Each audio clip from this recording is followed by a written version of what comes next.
J'espère que vous allez bien, que vous avez une bonne début de semaine et que le Seigneur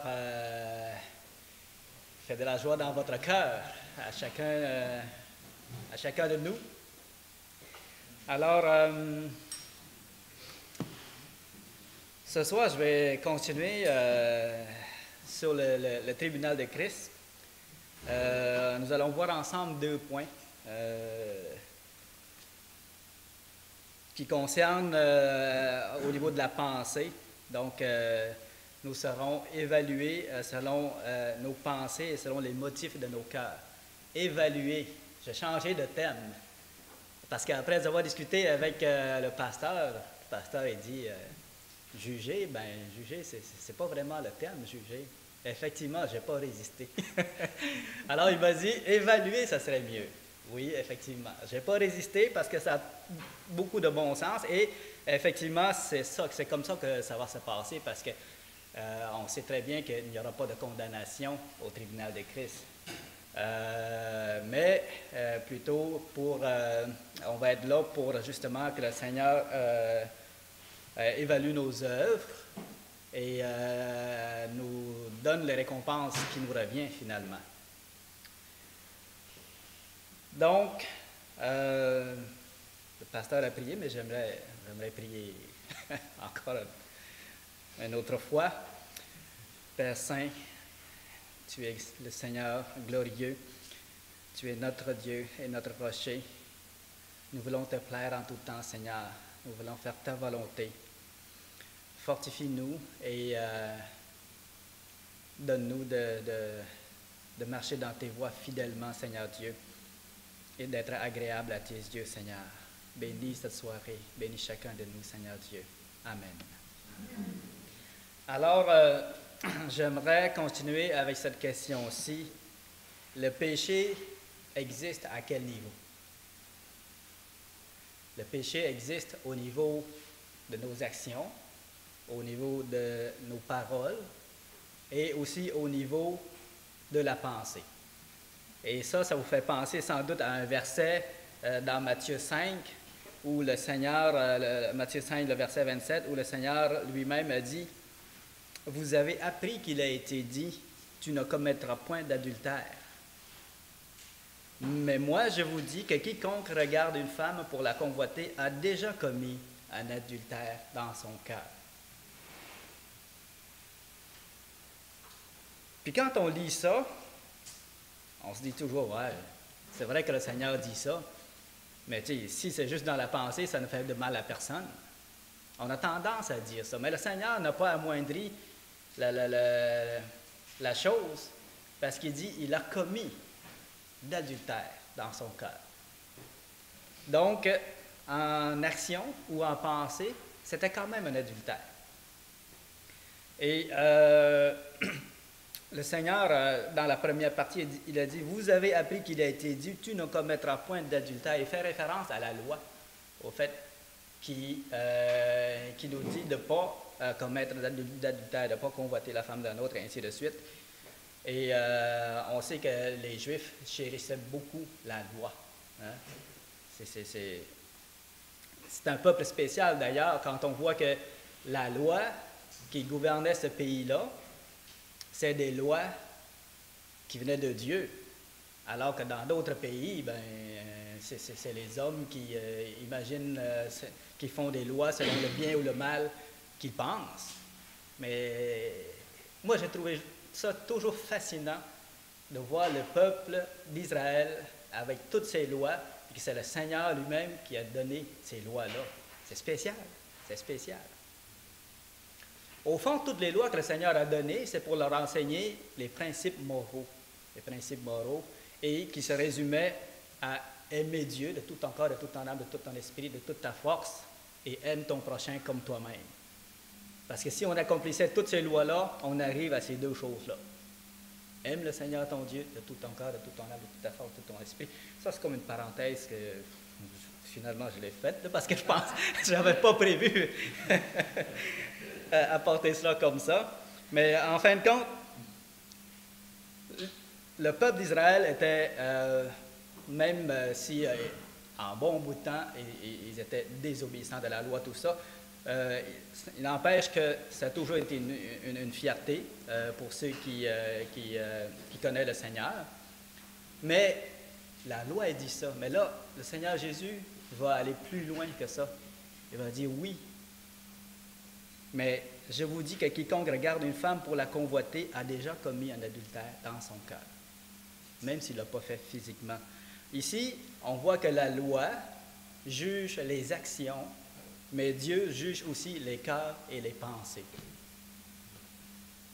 C'est ça qui est différent. Puis d'ailleurs, moi, de ce que j'ai regardé, il n'y a pas de loi qui condamne une pensée du cœur.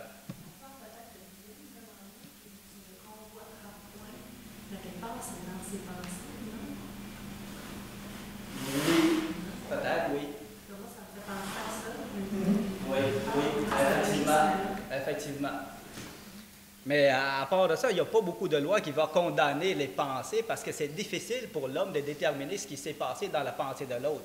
Imaginez si je commencerais à dire « Hey, tu as commencé à penser telle affaire, puis c'est un crime, c'est pas bien. » Mais qui suis-je, moi, pour dire ce que tu as pensé? C'est intéressant dans l'Ancien Testament, ça rejoint un petit peu ce que Karen disait par rapport au Proverbe 16-30. C'est vraiment, quand tu lis ça, là, tu te dis, wow, il y avait déjà quelque chose. Hein? Oui. Il dit, celui qui ferme les yeux pour se livrer à des pensées perverses, celui qui se mord les lèvres a déjà consommé le mal. Oui, effectivement. Ça, c'était dans l'Ancien Testament. Fait que Jésus, ce qu'il disait, c'était pas absolument nouveau. Non, c'est ça. Le concept était déjà. Mais on dirait que c'était comme un peu voilé à la plupart de cette époque-là.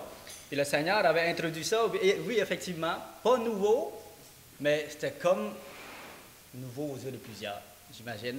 Alors, mais effectivement, la plupart des lois qui ont été faites, ce qui fait en sorte que les lois est plus portées sur les actions, c'est qu'on ne peut pas juger des pensées des autres. Puis le Seigneur ne nous appelle pas à en juger non plus à l'heure actuelle.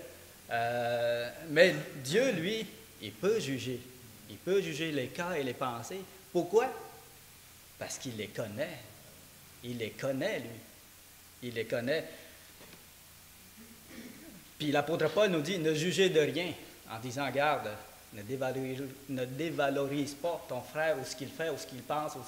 Tu ne peux pas savoir. Tu ne peux pas savoir le motif de son cœur à 100%. Alors, Dieu juge les cœurs et les pensées des hommes. On peut voir dans Chronique, le chapitre 28, le verset 9. Chronique. Un ou deux? Je pense que c'est un Chronique, oui, un Chronique. Une chance. Un Chronique. 28, le verset 9.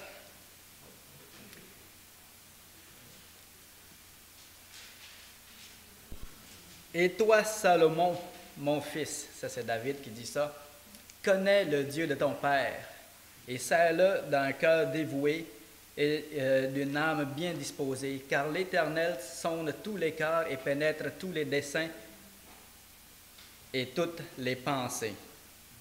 Donc l'Éternel sonde tous les cœurs et pénètre tous les desseins et toutes les pensées. Dans Jérémie 17, 10, « Moi l'Éternel, j'éprouve le cœur. Je sonde les reins pour rendre à chacun selon ses voies, selon le fruit de ses œuvres. » Ça, c'est dans Jérémie 17, 10. Et puis dans Apocalypse, le chapitre 2, le verset 23, ça dit ceci.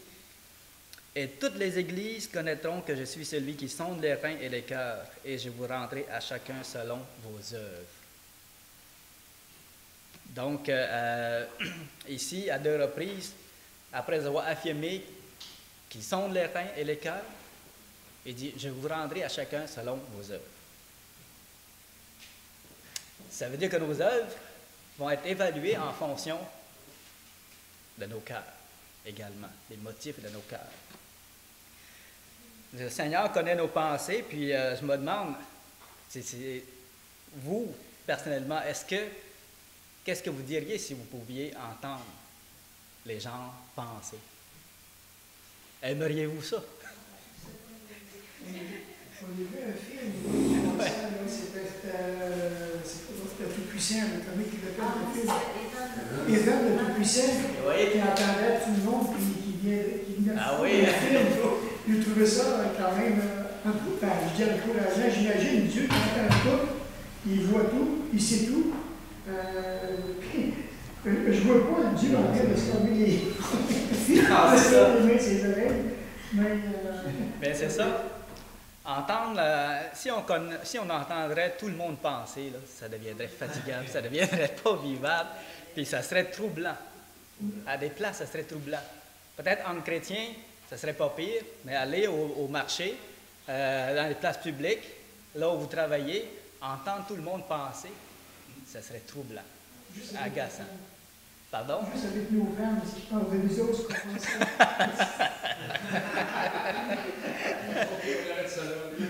En tout cas, moi, je ne souhaiterais pas avoir ce don-là. Mais le Seigneur, lui, il est beaucoup plus saint que nous autres. Beaucoup plus juste. Et dans sa nature, il ne tolère aucun péché. Aucun péché. Parce qu'il dit, c'est lui qui dit à son frère insensé, ben, il mérite d'être puni par le Sanhédrin, et ainsi de suite. Le verset montre vraiment la sainteté de Dieu, comment il ne tolère pas le péché. Mais il entend tout ce qu'on pense. Il connaît tous les pensées de nos cœurs. Puis comment que des fois, c'est pas joli. Mais il supporte tout ça. C'est fort. Nous, on est fragile. Et c'est bien qu'on ne connaisse pas, qu'on n'entende pas les autres pensées. Ça me porte à une réflexion. Si les pensées avaient une odeur, est-ce que les miennes sentiraient bon? Si les pensées avaient une odeur là, que tout le monde pouvait sentir, est-ce que mes pensées sentiraient bon? Ce serait bon de réfléchir là-dessus, puis Enfin, le Seigneur nous encourage à avoir des pensées qui sont pures, qui sont saines, qui sont en lui, et à méditer sa parole, tout ça. Donc, ici, on voit le Seigneur parler de l'adultère, mais bon, on a mentionné convoiter, mais il y a aussi d'autres choses qui peuvent se passer. On peut mépriser quelqu'un juste en penser sans le dire. On peut dédaigner, haïr, prendre en haine, prendre en dégoût, même désirer le malheur de quelqu'un. Ça se passe peut-être pas chez les chrétiens, mais dans le monde, ça se passe assez couramment. Donc tout cela, même si ça ne reste que dans la pensée et au niveau du désir, il n'y a pas de loi comme telle qui va condamner ça, qui va vous mettre en prison d'avoir fait ça dans votre pensée. Mais on est quand même coupable devant Dieu pour ces choses-là. Donc, une autre question que j'aimerais poser, est-ce que Dieu nous tiendra responsables de toutes les pensées qui nous passent par la tête?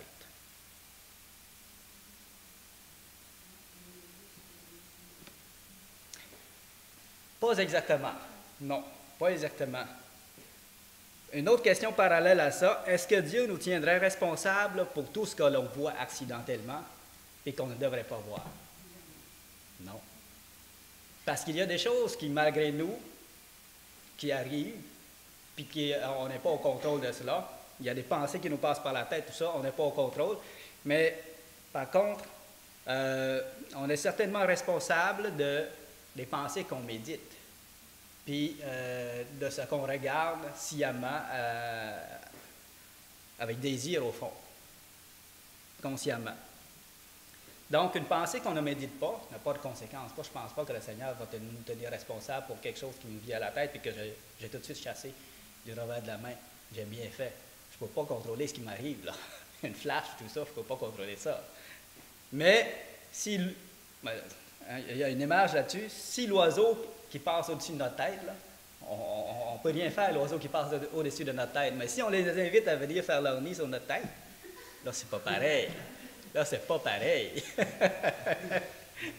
Là, c'est nous qui avons invité ces oiseaux-là à venir faire leur nid sur notre tête. Donc, c'est en cela plutôt que nous sommes responsables. Et on avait mentionné que nous serons également évalués pour les motifs de nos cœurs. Les motifs de nos cœurs, ça ressemble un peu au premier point, mais plus ici, ce qui nous motive dans les œuvres qu'on fait pour le Seigneur. Est-ce qu'une bonne action est nécessairement faite avec de bonnes dispositions de cœur? Non. Les hommes regardent aux apparences, mais Dieu regarde au cœur et il juge les pensées secrètes des hommes. Des fois, ça paraît beau de l'extérieur, mais peut-être que ce n'est pas si beau que ça dans l'intérieur. Puis le Seigneur nous en a pas mal mentionné. Nous allons regarder deux places ensemble, deux versets, dans Matthieu 6, 1, 6. Vous en avez déjà beaucoup entendu parler, on revient souvent, mais c'est bon de le lire ensemble. Moi, quand je le relis, là, ça me parle encore et ça me remet dans la bonne voie. Comme notre frère dit tantôt, on est si vite oublieux. Hein? On est si vite oublieux. Puis la seule manière de ne pas oublier, là, c'est vraiment de se le rappeler, de ruminer, puis de méditer, puis de l'intérioriser. Donc, Matthieu 6, 1 à 6, est-ce qu'une personne pourrait nous lire, s'il vous plaît?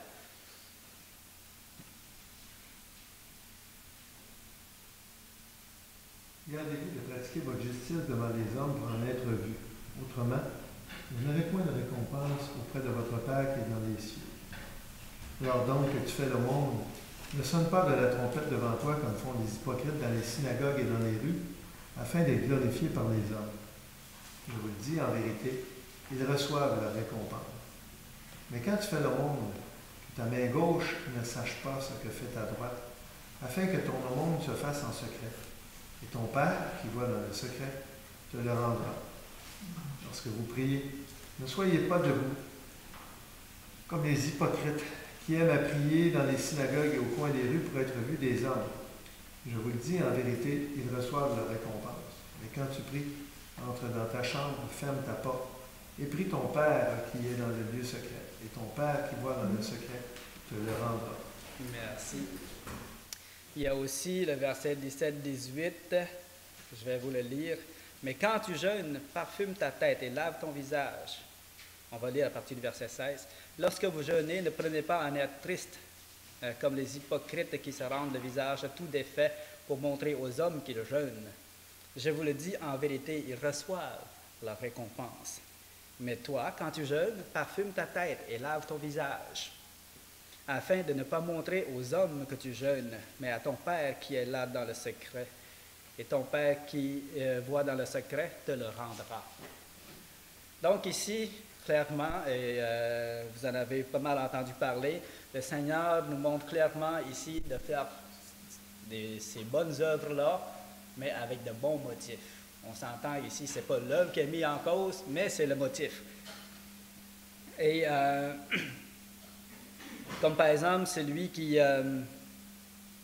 pour prier, lorsque vous priez, ne soyez pas comme les hypocrites qui aiment à prier debout. Moi, le dimanche matin, je prie debout. Il va falloir que je me rassoie à l'avenir.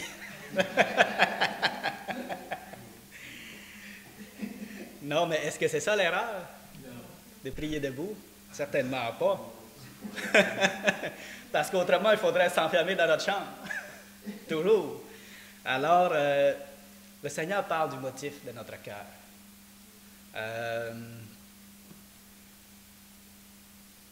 Dans ce contexte-ci, ces personnes-là aiment prier debout pour être vues des hommes.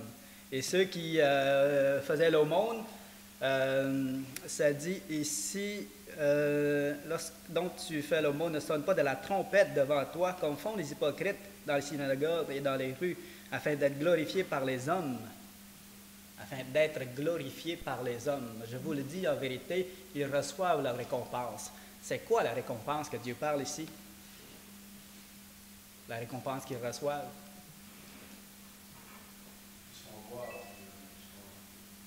L'approbation des hommes, la gloire des hommes. C'est ça, la gloire des hommes. On pense la gloire. Ils voulaient être... La gloire des hommes. c'est ça, ils voulaient être bien vus, ils voulaient être admirés.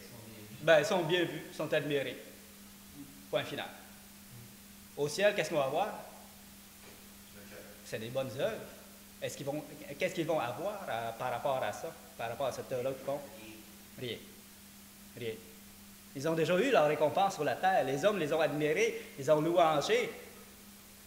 Alors, ils n'ont rien au ciel. Donc, c'est pareil pour le jeûne également. Ici, le Seigneur parle de ces trois choses-là, l'aumône, la prière, le jeûne, mais on sait qu'il faut l'appliquer dans tout ce qu'on fait, dans tout ce qu'on fait.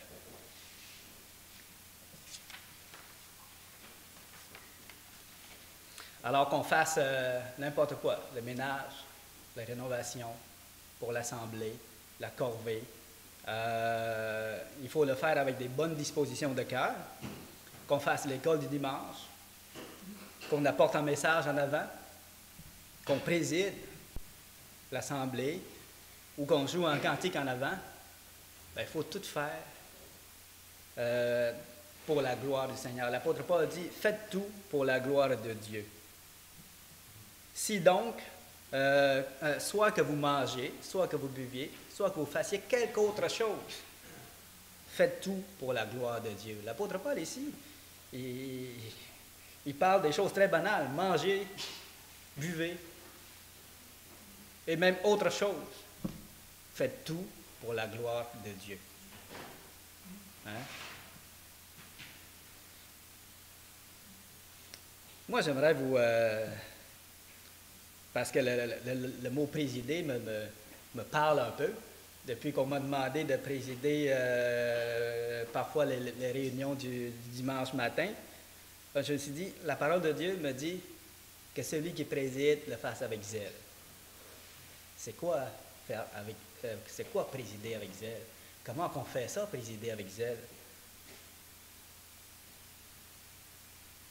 Ben, en y réfléchissant, je me suis dit, regarde, c'est d'arriver préparé, un cœur préparé, un cœur tourné vers le Seigneur, avec le désir de servir le Seigneur. Puis le but, au fait, c'est que,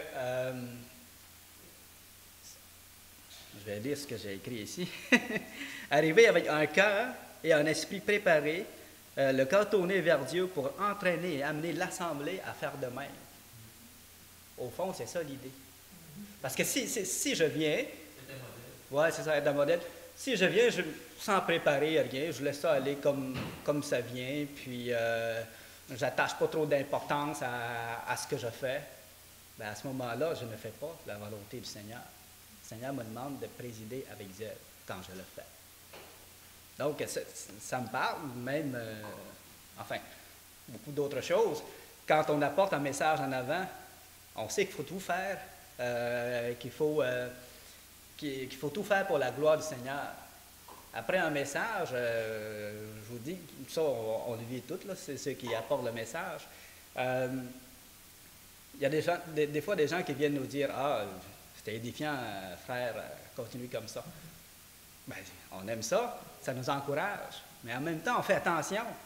On fait attention parce qu'on ne veut pas se glorifier de ça. On ne veut pas que la gloire soit attribuée à nous autres. On ne peut pas que quelqu'un nous dise « Hey, t'es bon, t'es bon ». Puis là, élever notre ego. Non, non, ce n'est pas notre but. C'est agréable, c'est utile pour nous d'avoir un feedback, pour dire « OK, ça a bien été, puis le Seigneur s'est servi de moi ce soir-là, puis il a édifié les frères et sœurs, puis c'est ce qu'on veut au fond, avoir un feedback, puis tout ça. Mais on fait très attention parce que pour ne pas s'enorgueillir non plus. Donc, c'est ça. C'est ça. Faire tout pour la gloire du Seigneur. Quand on le fait pour la gloire de Dieu, on sert Dieu. Et quand on le fait pour notre propre gloire, on sert soi-même. C'est simple à comprendre. Et si on le fait pour notre propre gloire, avec un motif charnel, on n'aura aucune récompense dans le ciel. Mais si on fait pour la gloire de Dieu, on sert Dieu, et Dieu nous le rendra. Comme il nous le dit dans ces versets-là, votre Père qui est là dans le secret te le rendra, parce que tu l'as fait pour lui. Tu l'as fait pour lui. J'aimerais vous amener dans une autre réflexion, dans 1 Corinthiens, le verset 3, 10 à 15, qui nous parlera qu'au tribunal de Christ, nos œuvres seront éprouvées par le feu et évaluées selon les motifs de notre cœur. Donc, 1 Corinthiens, le verset 3, le chapitre 3, le verset 10 à 15. Est-ce qu'une personne pourrait lire de 10 à 12, puis une autre de 13 à 15? Selon la grâce de Dieu qui m'a été donnée, j'ai posé le fondement comme un sage architecte et un autre bâti dessus. Mais que chacun prenne garde à la manière dont il bâtit dessus. Car personne ne peut poser un autre fondement que celui qui a été posé, savoir Christ. Or, si quelqu'un bâtit sur ce fondement avec de l'or, de l'argent, des pierres précieuses, du bois, du foin, du chaume, l'œuvre de chacun sera manifestée. Car le jour la fera connaître parce qu'elle se révélera dans le feu, et le feu éprouvera ce qu'est l'œuvre de chacun. Si l'œuvre bâtie par quelqu'un sur le fondement subsiste, il recevra une récompense. Si l'œuvre de quelqu'un est consumée, il perdra sa récompense. Pour lui, il sera sauvé, mais comme on va le faire. Merci. Donc ici, l'apôtre, il parle effectivement de ce moment-là où nos œuvres vont être évaluées. Et là, il va il va comparer nos œuvres avec en fait, il va dire qu'il y a des œuvres qui sont faites avec de l'or, de l'argent, des pierres précieuses, du bois, du chaume, du foin. Donc ici, on peut voir deux catégories d'œuvres. La première catégorie, je dirais, c'est des œuvres qui sont faites avec de l'or, de l'argent et des pierres précieuses. Et l'autre catégorie, c'est des œuvres qui sont faites avec du bois, du foin et du chaume. Les uns vont résister au feu, c'est-à-dire l'or, l'argent et les pierres précieuses, et les autres seront consumés par le feu, c'est-à-dire le bois, le foin et le chaume. Mais c'est quoi une œuvre faite avec du bois, du foin et du chaume? Est-ce que c'est une petite œuvre, trop petite, trop insignifiante, pour être considérée comme étant faite avec de l'or? Pas du tout. Pas du tout. Parce qu'on sait que même une petite œuvre, quand le Seigneur a dit « Quiconque donnera seulement un verre d'eau froide à l'un de ses petits, parce qu'il est mon disciple, je vous le dis en vérité, il ne perdra pas sa récompense. » Il ne perdra pas sa récompense. Une petite œuvre. Donc, Tout ce qui est fait avec des motifs charnels. c'est ça. Tout ce qui est charnel va se corrompre, tandis que tout ce qui est fleur. Effectivement. Donc, c'est plutôt des œuvres avec des motifs qui sont impurs, qui ne tiennent pas. Au fond, c'est des œuvres qui ne servent pas à la gloire de Dieu. Quand on le fait, on ne parle pas d'œuvre, on parle des motifs. Parce qu'une œuvre, comme on le voit dans Matthieu, c'est des œuvres du Seigneur. Faire l'aumône, prier, jeûner, c'est des œuvres de Dieu. Mais là où l'erreur, c'était les motifs. Donc, quelqu'un peut faire une œuvre aussi petite soit-elle, mais avec des bonnes dispositions de cœur. C'est une œuvre petite, mais faite avec de l'or, de l'argent et des pierres précieuses.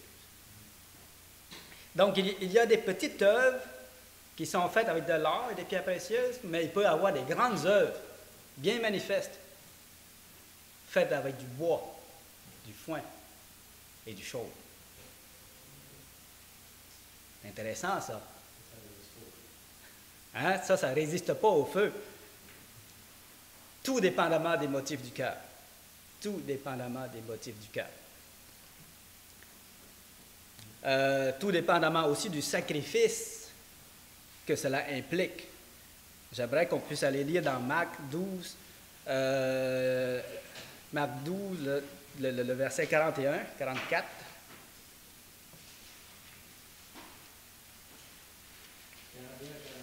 Oui, 41 à 44. Marc 12.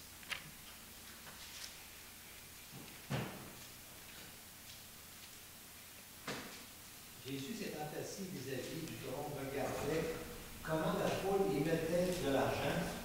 Plusieurs riches mettaient beaucoup. Il y avait aussi une pauvre veuve. Elle y vit 2 petites pièces, faisant 1/4 dessus.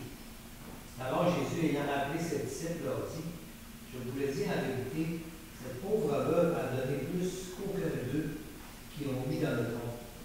Car tous ont mis de leur superflu, mais elle a mis de son nécessaire, tout ce qu'elle possédait, tout ce qu'elle avait pour vivre. Merci. Donc ici, le Seigneur faisait vraiment ressortir le sacrifice que cela impliquait de faire cette œuvre-là. Cette veuve-là, elle a sacrifié ce qu'elle avait, son nécessaire. Son sacrifice était plus grand que ceux qui avaient donné beaucoup plus, mais c'était de leur superflu, finalement. Donc, je crois que le motif du cœur place une œuvre dans une catégorie ou dans une autre. C'est-à-dire que si on sert le Seigneur avec de bonnes dispositions de cœur, un bon motif, bien, il est classé dans la catégorie des œuvres qui sera récompensée, qui ne sera pas consumée par le feu. Mais si on le fait avec un motif charnel, que c'est pour nous-mêmes, c'est pour notre gloire, eh bien, il serait dans la catégorie des œuvres qui ne passeront pas à travers le feu, qui va être brûlé, consumé. Mais par contre, qu'est-ce qui va différencier entre une œuvre faite avec de l'argent, de l'or, des pierres précieuses? Moi, personnellement, je crois que cela dépend aussi du sacrifice qui est impliqué là-dedans. C'est sûr que demander à quelqu'un son superflu, là, c'est pas dur, ça, faire ça, là. C'est pas dur. Mais demander à quelqu'un tout ce qu'il avait pour vivre, oh, ça, c'est pas pareil. C'est pas pareil. C'est pas pareil. Puis le Seigneur, il ne regarde pas à l'apparence. C'est pas le fait que c'est 2 sous qui est peu. Le Seigneur, il dit non, le 2 sous, là, c'est pas peu, là. C'est beaucoup, c'est beaucoup. Dans le cas de cette madame-là, c'est beaucoup. Mais dans le cas des autres, 100 deniers, c'était peut-être trop peu. Je ne sais pas. Oui. Et ici, dans ce contexte-là, je vois que le Seigneur ne peut pas nécessairement se reprocher à ceux qui ont donné plus. Non, c'est ça. Il ne dit pas à cause de cela, on va être conséquences. Je pense qu'il veut souligner ici peut-être la foi de la veuve. Elle a vraiment fait un geste de foi, comptant vraiment sur Dieu, vraiment, son soutien total. Je pense qu'elle a fait un geste, plus un geste de foi que plus comme une victoire, plus l'attitude de la foi, plus avec la confiance en Dieu, sa dépendance en Dieu total. C'est bon. Donc, il y a des petites œuvres qui sont faites avec de l'or et des pierres précieuses, alors qu'il peut y avoir des grandes œuvres qui sont faites avec du foin et du chaume. Alors, celui qui donne un verre d'eau froide et qui fait d'autres petits gestes simples comme ça, mais avec un bon motif pour le Seigneur, celui-là recevra une récompense.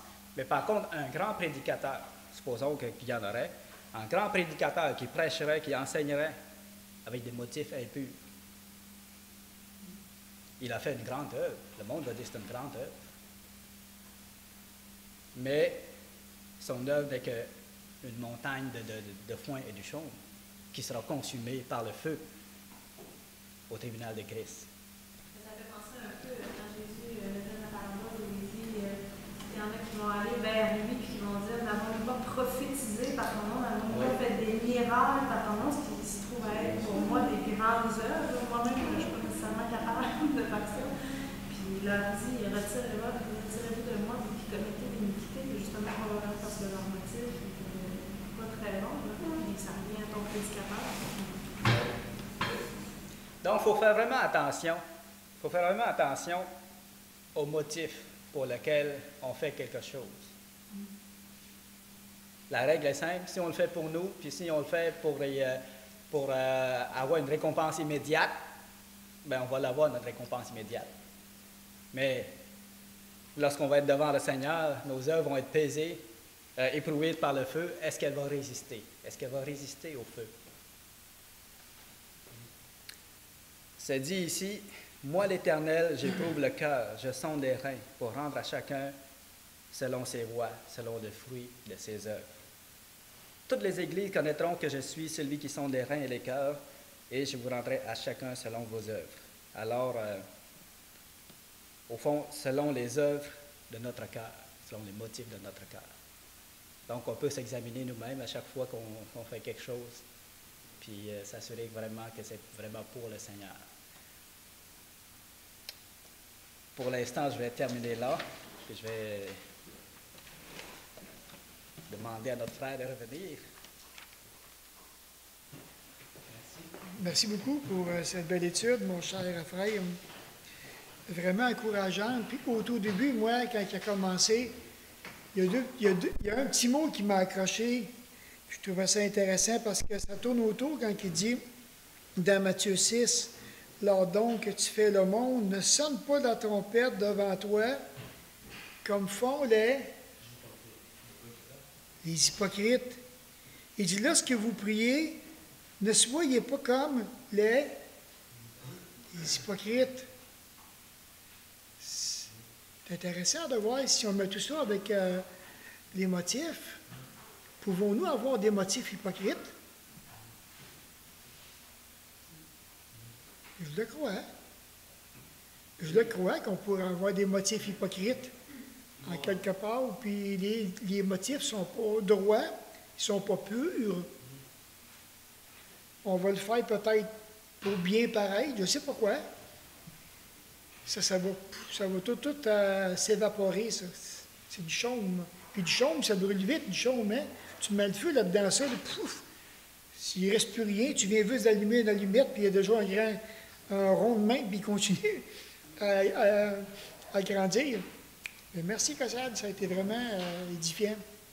Et ça nous encourage, chacun de nous, à examiner les motifs quand quelqu'un nous demande quelque chose, ou bien que nous devons accomplir une œuvre, ou qu'importe, ou un service, avec quel motif qu'on le fait. La semaine prochaine, je vous partagerai une bénédiction de ça. Ben oui, avec preuve à l'appui. Alors, ça, plus tard, mais on va être...